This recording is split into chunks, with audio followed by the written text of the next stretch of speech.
So now, when you guys got into this business, you were searching for a business with an environmental bent to it, right? Well, not really. My mom subscribed to these birding magazines, and because she would always go out birding, and anytime we went anywhere, it was always birding related. Right. And she saw the Wild Birds Unlimited franchise in her magazines. Right. And yes, but the Wild Birds Unlimited was the largest and most successful of the different franchises.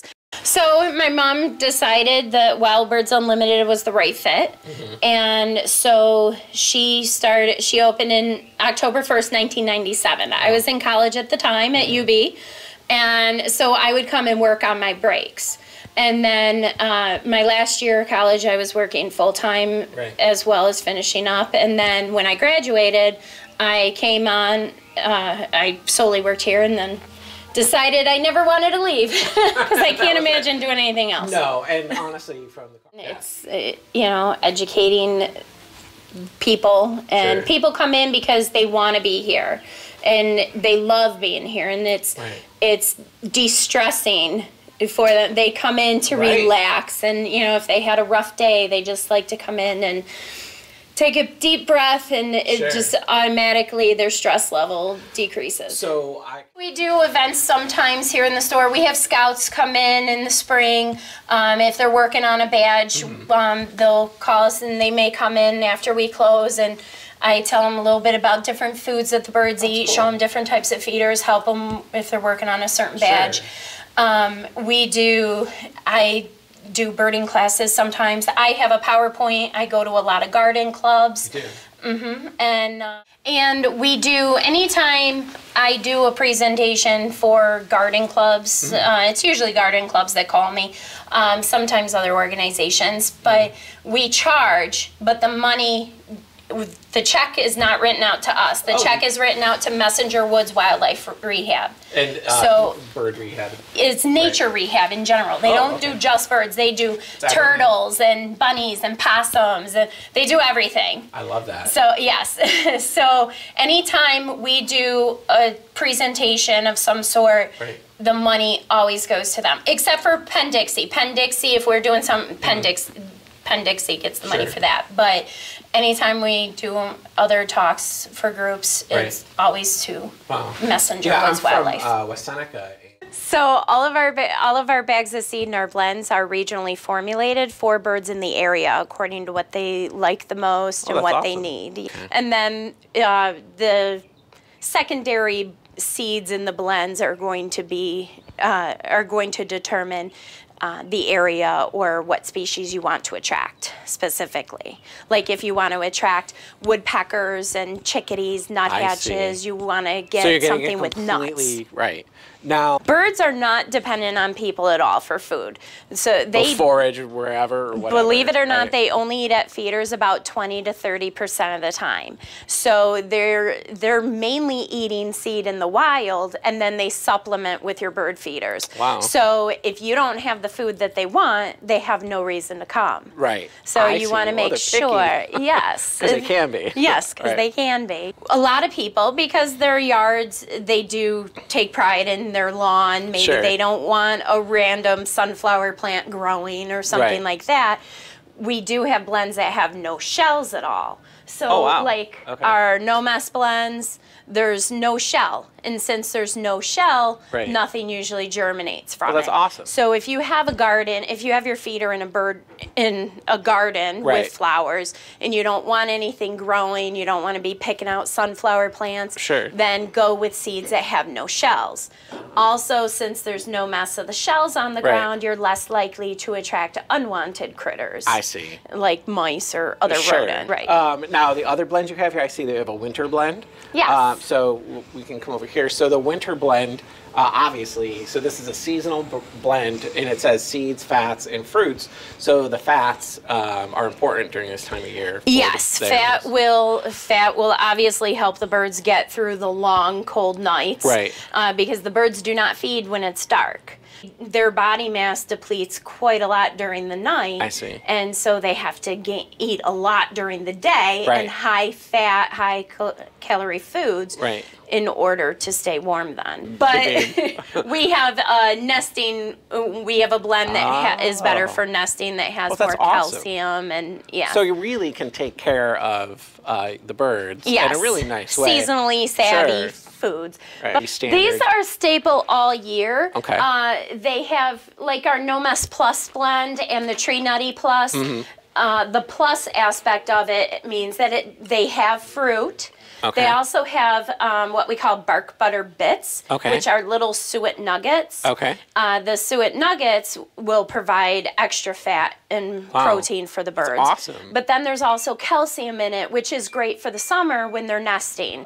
So the seeds. So this is really like 101 for your shop. Yes, you the know? seed is the most important thing. The 'Cause everything different else species stems you off that, attract, right. yes, the different species you attract will depend on what foods you're using. That's awesome. So you Yes. guys, so somebody comes in, they can say, hey, I want to attract this or this, or I have these type of birds, or do you get people taking pictures and they're like, hey, I have these birds, what do they like? That type of Both. thing? Right. Yep. Wow. Yep. That's Some really cool. people will say, "Oh, I saw a tufted titmouse in my yard. How do I get them to come back?" Right. Or I want to. Cardinals are my favorite bird, and Sure. I want to attract cardinals. What Right. can I put out? So these are Really? art poles. They're just decorations for the garden. Okay. I don't know about you, but I kill everything. So I mean flowers. Why? Yeah. Not- We'd be in jail. yeah, like but yeah, a garden. you don't have a can't- green thumb. Right. Yeah, my thumb is black, very black. So this is a way to add some color to your Right. garden. Some of them have nesting boxes on top. Those are neat, actually. Yes, Very and cool. they're PVC, made in the U.S. We're Really? very big about trying to get whatever we can made in the U.S. That's a big deal. Yes, it's a huge deal, especially around here. Yeah. We try to get whatever we can made in the U.S. Obviously, some things we can't. Right. But these are all made out of recycled milk jugs and plastic bottles. Awesome. Again, made in the U.S. Like this particular feeder here, reused 73 plastic containers. Wow. So that's 73 plastic containers out of the landfill. How cool is that? Into a bird feeder, and it'll last forever. Yeah, and they're really nice looking. Yeah, I mean- and to clean it, you just hose it out. Wow. That's it. They Really? don't fade. So Nothing. yeah, because when we're kids, everybody builds birdhouses. They don't last, they rot, you know, Right. and I mean they're just abused They through the weather. separate Sure. and- yes. So these are like a permanent item. Yes. There's certain elements that make a good bird feeder. Mm-hmm. One, easy to fill, easy to clean, Right. easy viewing. Yes. Because if you can't see That's the birds, what- what's the yeah, point? right. So, We don't want to keep them alive. We just want to see them. right. So with our bird feeders, like they have longer overhangs to protect Right. the seed from rain and snow because we do get a lot of precipitation Sure. around here. But also, you'll notice the shape of the bird feeder. The sides are curved like that, Right. so that way you can see down both sides of the feeder. Right. And you can see the birds. Whereas if it was cut You'll straight, never- right. you're not going to see the birds. And then they have screens that come out for easy cleaning. Right. And the screen will help rain to drain easier. Right. Some of these are recycled plastic. These are cellular PVC. Oh. And this is real Wow. copper. Let me These check are this made out. in North Carolina. I like Not it. that one. Yeah. That one is metal. But Oh. these two gazebos. So that's PVC. Cellular PVC and real copper. So Wow. the copper will eventually patina like that Oh, it'd one. be awesome looking, And right? these are made in North Carolina. Wow. So again, it'll last forever. You don't have to paint it Right. because it's PVC. Right. And now these cages, what's the premise behind this? The cage will help keep the gray squirrels out and any larger birds. Okay. Some people don't want the starlings and the grackles, the nuisance birds coming. Right. Or some people don't want the blue jays. You know what's so funny? Grackles, it sounds like a Harry Potter, like an evil, like the grackles are, right? So, like coming in the sky, like evil monkeys. Yeah. So what, are they smaller birds that are? Yes, yeah. only your smaller songbirds can fit inside the cage. Oh, that's Gray great. squirrels cannot. Oh, I'm sure they love that. Yes, red Right. squirrels can. Yeah, because they're teeny. Yes, right? yes. But I'm sure gray they get squirrels beat can't. up, and it's like a cage match in there. They gotta. Red squirrels are feisty. Yeah. They're scrappers. I wouldn't mess with them. That's funny. But everything from a downy woodpecker and smaller can fit inside the cage. Nice. So you can still get downy woodpeckers, chickadees, nuthatches, titmice, sparrows, finches. Well, you that's can cool. still get a nice variety of birds, but it would be your smaller songbirds mainly. There's specialty feeders, like suet feeders, for instance. Suet is animal fat. Okay. And they come in these little cakes, and then you can slide them into a feeder. Like this is a tail prop feeder. Nice. The cake just slides in. Okay. And these are the woodpecker's favorite. Wow. So really? if you like, the woodpeckers are my favorite. It's almost like, I mean, it looks like something that, of course, it's vertical, right? Right. And they're just woodpeckers are, yes, they're usually clinging onto a tree. So they can cling onto here. This is called a tail prop. Okay. Woodpeckers have stiff tail feathers. So Okay. whatever they're on, whether it's a feeder or a tree, It balances. their tail is always pushed tight up against it. I see. And that gives So them their rigidity. more to be able support. to- Exactly. Just like... But now these come in a variety. Variety and of I see you got your flavors. Christmas suet. Right? Yep. So again, seasonal. But is that seasonal in the same way that the seed was seasonal? It's more fatty? Or no. It No? is the same amount of fat. It's just More a brand. marketed as... Gotcha. Yeah. And like I see hot pepper. And that's The a hot berry. pepper, they have found in the wild that birds eat red chili pepper pods, but squirrels don't. So the hot pepper has hot pepper oils in it, which will help eliminate I see. I love your squirrels. knowledge is awesome. It really Been doing is. this a long time. I know, but I didn't. Peanut butter and jelly and the nut and berries and the Christmas cake have both nuts and fruit. Okay. So as opposed to just naturally nuts, which is Gotcha. just nuts. So woodpeckers love fat, which is the fat from around the kidney of an animal. Okay. That's where the beef suet comes from. Okay. But they also love nuts. So we have pure regular beef suet, Right. which would be mainly just like vanilla ice cream. Okay. And then you have like peanut butter and jelly or nut and berries that has fruit More higher and nuts. protein content. Yeah, it's like, peanut butter cup. Sure. That's awesome. Now, some of your woodpeckers, like the downy woodpecker, he loves the nuts, but red-bellied woodpecker, he likes the nuts and fruit. So see. that's why there's some that have nut and fruit. Okay. And then bark butter is Yes. what? What does that So consist bark butter, Jim's Birdacious Bark Butter.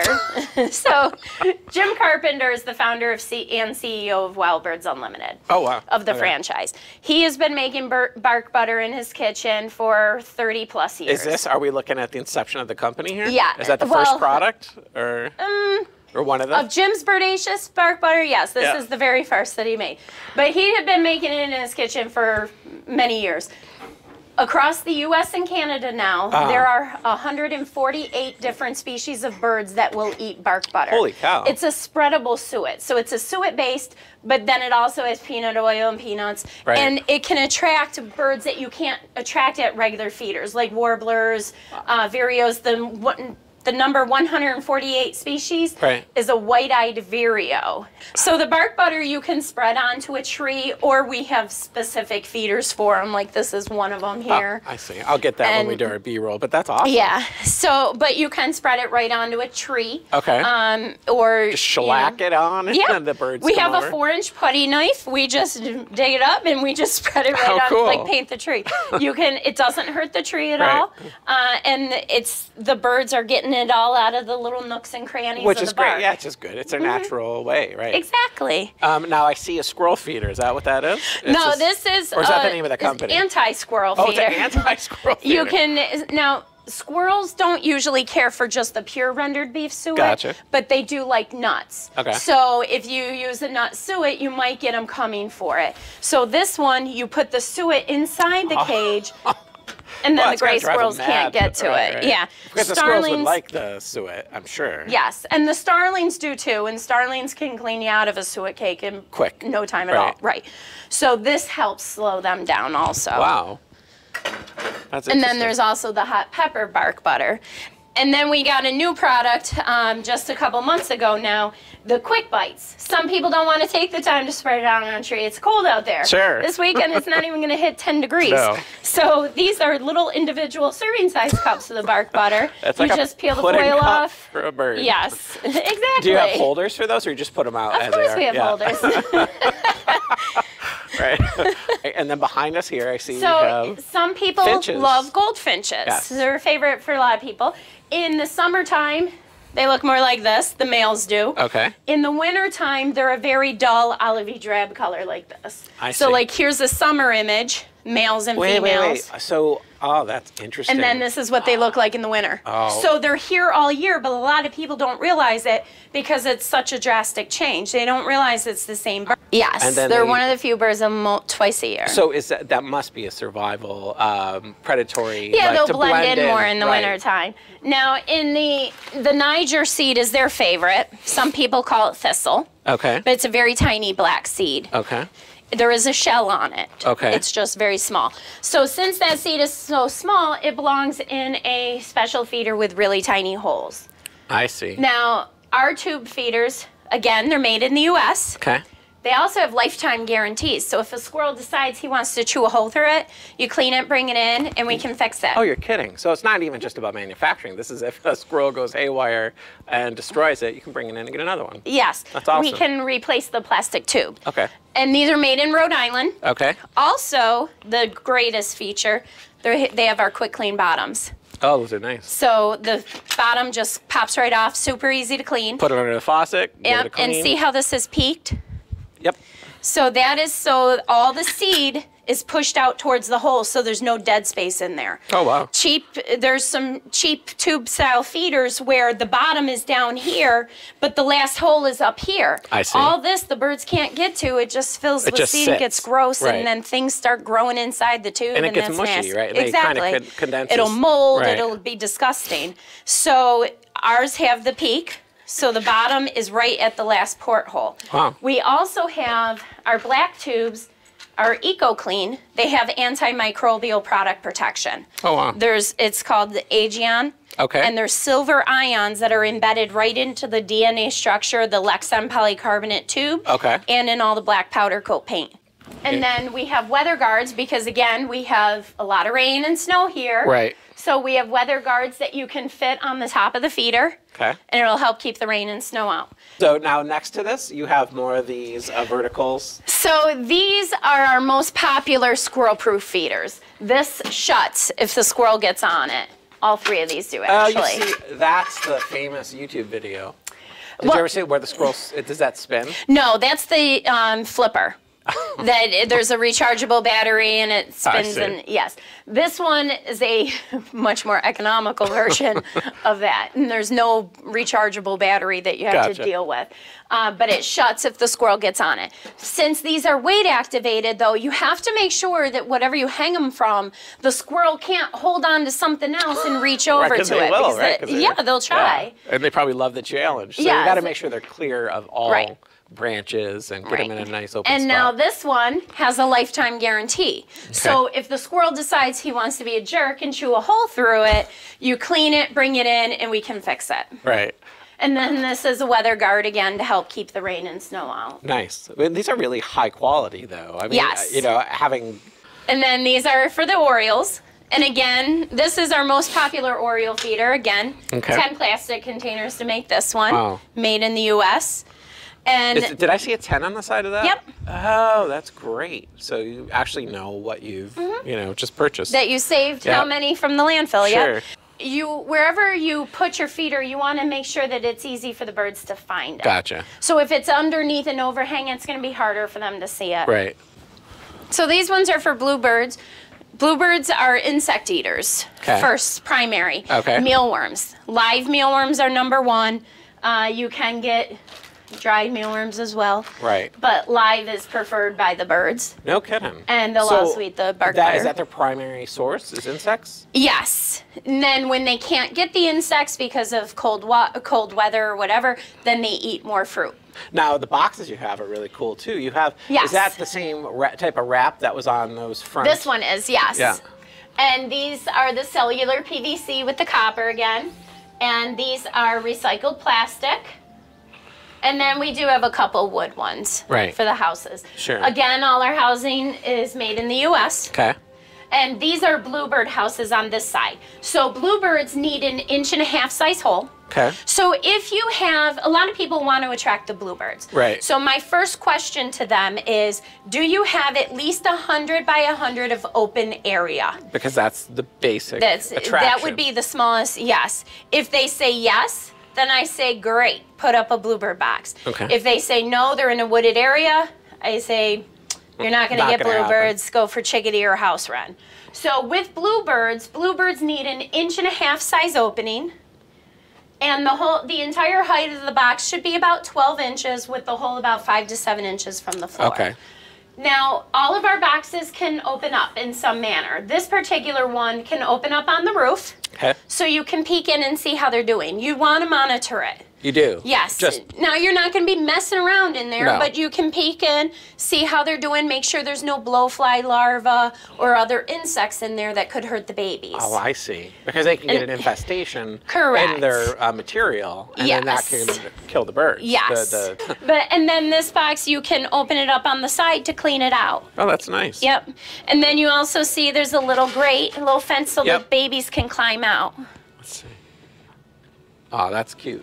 So there's different elements that make a good nesting box. Okay.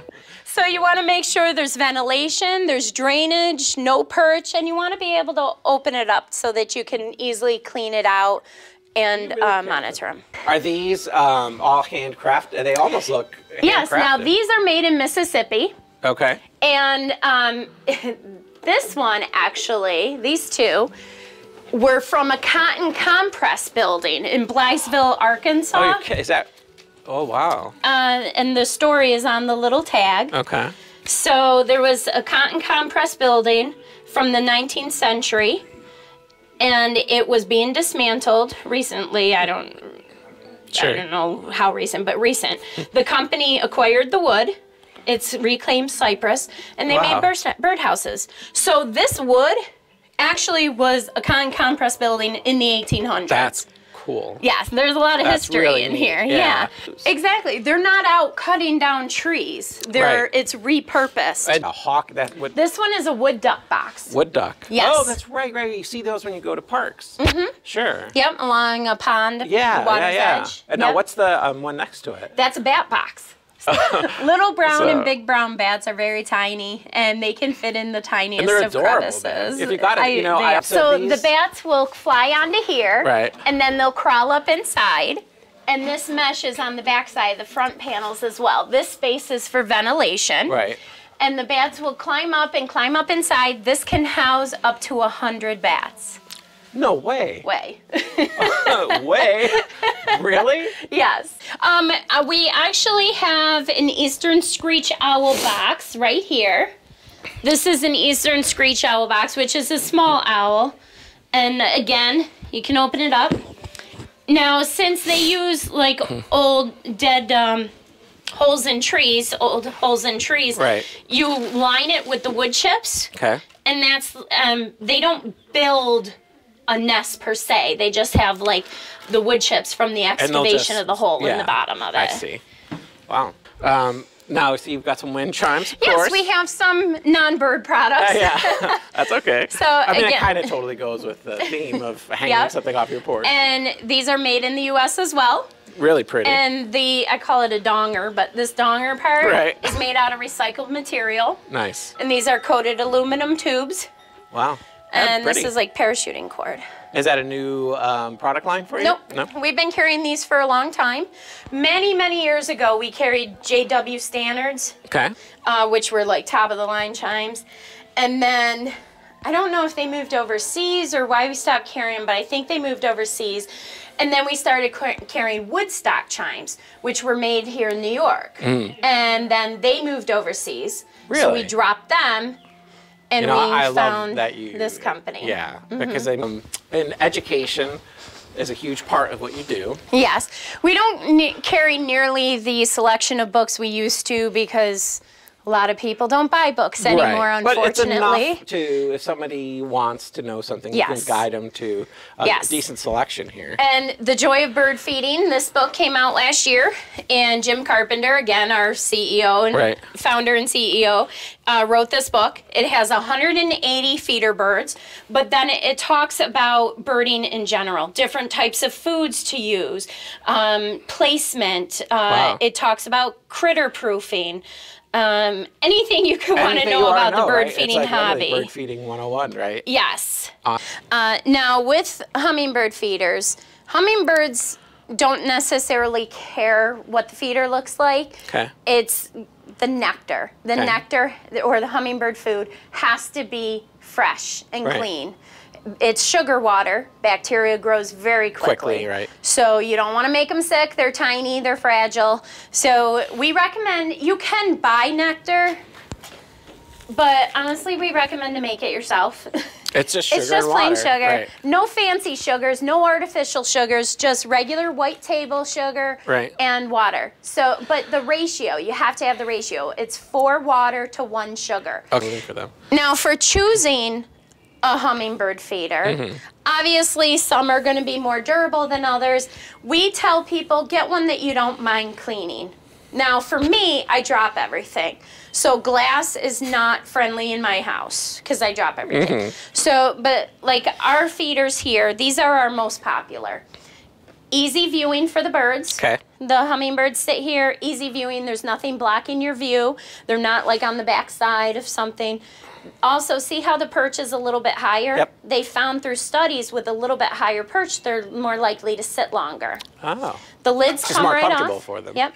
Lids come right off, so it's easy to clean. You're not trying to shove a bottle brush up into a bottle or anything like that. Super easy to clean. Dishwasher safe even, right? You Yep, just pop top it out, shelf pop it dishwasher in. safe.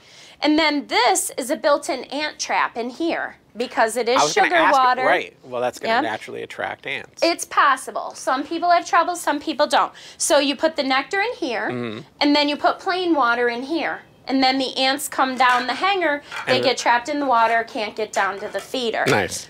Now, ours also, the nectar is below the holes. They're not going to drip or leak. Okay. Ones where, you know, some people prefer a bottle type. Right. But anything where the nectar is above the hole, they're going to drip. Right. There's nothing you can do about it. They're going to drip. Dripping will increase the ant issue and perhaps bees as well. Sure. Because again, it's sugar water. Right. Yeah, it's a natural. Yes. So these, without dripping, you're going to have less problems. Okay. If you have trouble with small flying ants getting into the holes, we do have these nectar guard tips that fit under the lid. Okay. And on these little prongs. Wow. And they help prevent small insects from getting inside. Water source. Right. You know. And in order for the birds to stay warm in the wintertime, they fluff their feathers out. It traps the heat inside and insulates their body, just like a down jacket. So in order for them to fluff their feathers out, they have to be clean. So it may be 5 below outside, but you'll see a hummingbird, or not a hummingbird. You know, but you'll see a bird taking a bath because that's how they're going to keep warm. Wow. And they also drink. They need to drink as well. Right. So we have, like these 2 baths are heated. It's not a sauna. I'm thinking like, you know, the birds get a really special treat. There's an automatic thermostat built in, and it turns on when the water temperature hits about 42 degrees. Freeze, right, if it's outside. Yep, so it just keeps the temperature just above freezing so that the birds have open water. And so I didn't know any of that actually. So their feathers, in order to keep the proper insulation, they have to stay clean. Yes. Because if they get loaded down with that debris gets cold. Yes. And also then they can't fluff them out.